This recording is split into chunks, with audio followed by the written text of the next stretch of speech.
Ինչ է նշանակում կնոջ լռությունը, ինչպես է այն ընկալում տղամարդը եւ ինչ խորհուրդ է տալիս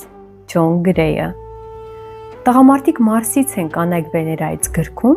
Ջոն Գրեյը բացատրում է, որ հարաբերություններում ամենավտանգավոր պահերից մեկը ծնվում է այն ժամանակ, երբ տղամարդը փորձում է կնոջ լռությունը հասկանալ սեփական տրամաբանությամբ։ Իսկ ինչ է նշանակում կնոջ լռությունը։ Եթե տղամարդու լռությունը հաճախ ուժերը վերականգնելու եւ մտքերը դասավորելու միջոց է, ապա կնոջ լռությունը շատ դեպքերում խոսում է նրա ներքին տագնապների եւ ապրումների մասին։ Կնոջ լռությունը հաճախ վիրավորվածության, հիասթափության եւ անվստահության նշան է։ Իսկ ինչպես է ընկալում կնոջ լռությունը տղամարդը։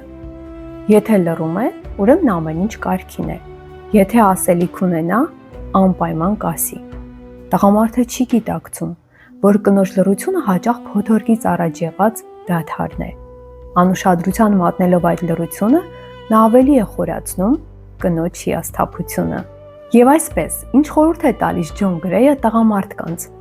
Նա հորդորում է տղամարդկանց չթողնել կնոջը մենակ իր լռության հետ։ Ի տարբերություն տղամարդու, կնոջն այդ պահին մեկուսացում պետք չէ։ Եթե նրան միայնակ թողնեք, նա դա կընկալի որպես անտարբերություն։ Մոտեցեք նրան, լսեք առանց ընդհատելու եւ արդարանալու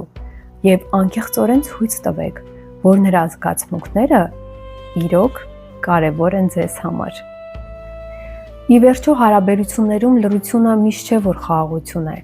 Երբեմն այն երկու սրտերի միջև աճող հեռավորություն է։ Տղամարդը կարող է մտածել, որ ամեն ինչ կարգին է,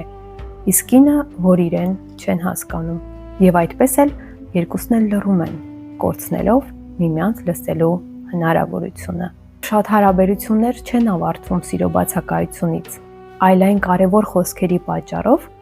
որոնք այդպես էլ չեն ասվում։